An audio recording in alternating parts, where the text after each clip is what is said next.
राम राम किसान भाइयों, स्वागत है हमारे चैनल किसान की बात में। हम आज आए हैं एक शुगर फार्म पर, जिसे पिग फार्म भी कहते हैं। और ये फार्म 5 फीमेल और 1 मेल का है। आइए जानते हैं कि फार्म में कम से कम लागत में हम कैसे बनाएं इसको और कम पैसे में कैसे रन कर सकें। फार्म की दिशा पूरब से पश्चिम होनी चाहिए, जो कि पूरब से पश्चिम होने से हमें फ़ायदा ये होता है कि हमारा फार्म गर्म नहीं होता है सूरज की रोशनियों से। एक तरफ सुबह पड़ता है, दूसरी तरफ शाम, तो एक तरफ की वजह से दूसरी तरफ ठंडा होता है, तो हमारे फार्म के अंदर का टेम्परेचर मेंटेन होता है, जिससे कि हमारे फार्म में टेम्परेचर मेंटेन करने में हमें आसानी होती है। और हवा जो होता है वो अनुकूल होता है, तो हमारे फार्म में हवा भी अच्छा से एक तरफ से आता है, दूसरी तरफ से निकल जाता है, जिसके कारण फार्म में अच्छा वातावरण बना रहता है। फार्म के फर्श के बारे में बात करते हैं, तो फर्श हमें हमेशा पक्का होना चाहिए, कच्चा फार्म में ना रखें, जिसको रखने की वजह से आपका फार्म में कीचड़ और खड्डा खोन देते हैं, ये बहुत मजबूत होते हैं, तो हमें फार्म में घाटा हो सकता है। इसलिए फार्म का फर्श हम कंक्रीट से बना लें या पत्थर से बनाएं तो ज़्यादा बेहतर है, जिसमें हमें खर्च कम आता है। पत्थर हमारा टूटता भी नहीं है और हमेशा चलता रहता है, काफ़ी लंबे समय तक चलता है। इस पे एक बार पानी से धोएंगे तो अच्छे से क्लीन हो जाता है, जिससे फार्म हमारा जल्दी सूख जाता है, नमी कम होता है। और हमें फार्म में समय समय पे कीटनाशक दवा का छिड़काव करना चाहिए, जैसे लाल दवा का, जिसके कारण जो ज़मीन के वायरस हैं, जो जिडीज हैं, वो मर जाए और हमारा फार्म अच्छे से रन कर पाए। और रन करने का मतलब कि अच्छे से चले और हमारे पशु जो हैं स्वस्थ रहें। हमें खासकर ध्यान देना है किसान भाइयों कि हमारे पशु स्वस्थ होने चाहिए। फार्म कैसा भी हो, टूटा फूटा ठीक है, बस ऊपर से पानी ना आए, हवादार फार्म होना चाहिए, नीचे फर्श हमारा पक्का होना चाहिए, और जो पशु हैं वो एक केज से दूसरे केज में ना जाएं, जिसे हम रख रखाव बोलते हैं। तो हमें फीमेल और प्रेग्नेंट और ब्रीडर किड्स जो है कि हमें अलग अलग केज में रखना चाहिए, जिसकी वजह से हमारा फार्म में जो बच्चे होते हैं वो अलग आपस में खेलते कूदते हैं, और बड़े के साथ रख देंगे तो उसमें दिक्कतें होती हैं। दिक्कत ये होती है कि वो आपस में लड़ाई करने लगते हैं, बच्चों को काट लेते हैं, पूंछ काट लेते हैं, तो घाव हो जाता है।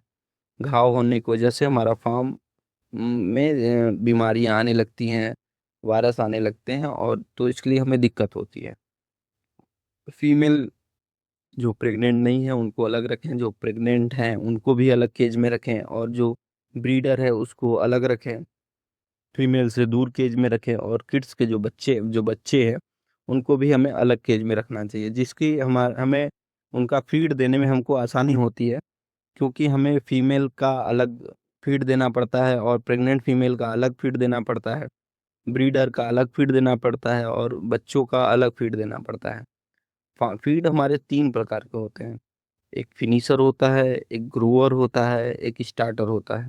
स्टार्टर हम बच्चों को देते हैं, जो बच्चे नवजात हैं, जो पैदा होते से है और 18 केजी से 20 केजी तक होते हैं, उनको हम स्टार्टर फीड देते हैं।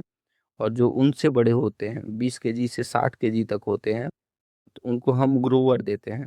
और जो 60 से ऊपर हैं उनको हम फिनिशर देते हैं, और हम फीमेल को भी फिनिशर चलाते हैं। फीमेल जो डिलीवरी वाली फीमेल है उनका उनका हमारा अलग चारा होता है।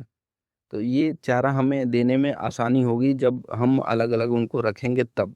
अगर अलग अलग नहीं रखेंगे तो वो हमें दिक्कत हो जाएगी, जिससे हम फार्म में दे नहीं पाएंगे अच्छे से, को फीड नहीं दे पाएंगे, मतलब भोजन नहीं दे पाएंगे, तो कमज़ोर हो जाएंगे। और हमें बीमारियों का भी ध्यान देना है, आयरन की सुई कब लगानी है, और स्वाइन फीवर की सुई कब लगानी है, ये सब हमें ध्यान देना है। और दोस्तों, सबसे बड़ी बात कि हमें पिग फार्म खोलने से पहले, करने से पहले, किसी फार्मर से जाके राय लेना चाहिए, और पहली बात ट्रेनिंग लेना चाहिए। ट्रेनिंग हमारे इस पिग फार्म में बहुत ज़रूरी है, क्योंकि इसमें पैसा अच्छा खासा लगता है, इसमें कोई सपोर्ट नहीं होता है किसी का। इसके लिए हमें पहले ट्रेनिंग लेना चाहिए, या सरकारी संस्था से ले लें, 3 से 4 दिन का ट्रेनिंग होता है, या प्राइवेट संस्था से ले लें, वो भी 5 से 6 दिन का होता है, जिसमें आपको सारी चीज़ें बताई जाती हैं कि बच्चे डिलीवरी कैसे देते हैं और उनको सुई कब देना पड़ता है, दवा कब देना पड़ता है, और फीमेल को वैक्सीन कब लगता है, मेल को सबको वैक्सीन कैसे लगता है और कितने समय पे लगता है, और हमको रख रखाव, फीवर में कौन सी दवा चलानी पड़े। और अगर हम ऐसा ना करेंगे तो हम किसी डॉक्टर, वेटरनरी डॉक्टर को बुलाएंगे तो हमें बार बार पैसा देना पड़ेगा। जब पैसा देना पड़ेगा तो हमें घाटा, मतलब कि हम जो हमको पेमेंट हम बचना चाहिए वो हमारा न बचेगा, नहीं, मिला जुला के बराबर हो जाएगा। हम बहुत केयर कर रहे हैं और उससे ज़्यादा केयर नहीं करेंगे तो लॉस में भी जा सकते हैं, हम माइनस में भी जा सकते हैं। यहाँ बात करते हैं कि एक कुंटल तैयार होने में कितना समय लगता है। कुंटल तैयार होने में हमारा 100 केली, मतलब 100 केजी होने में कम से कम वो 6 से 7 महीना लगता है। मतलब कि जब हम वीनिंग कराते हैं, बच्चे को माँ से दूर करते हैं, तब तब वो हमसे 6 से 7 महीना लगता है। अगर हम वीनिंग के साथ ले लें तो करीबन 8 महीना लगता है उसको 1 कुंटल होने में। 1 कुंटल का अगर हम बेचते हैं, मार्केट वैल्यू तो आज का रेट है 150 से 170, जिससे कि हमें और हमारा एक मेल को तैयार करने में या फीमेल को 1 कुंटल तैयार करने में औसतन 10,000 रुपया खर्च आता है। और तो हमारा उस हिसाब से एक पिग पे करीबन 5,000 रुपया बचता है। तो उस हिसाब से हमें फार्मिंग करनी है कि हमें क्या देख करना चाहिए, और हमें फार्म पे कम से कम पैसा लगाना चाहिए ताकि हम अपने जानवरों को फीड अच्छा खिला सकें और उनको तंदुरुस्त रख सकें और उनको बीमारियों से दूर रखें। इससे हमारा फार्म अच्छा रनिंग करेगा। जब हम पैसा कमाएंगे तो अच्छा फार्म अच्छे से आप बना लेंगे।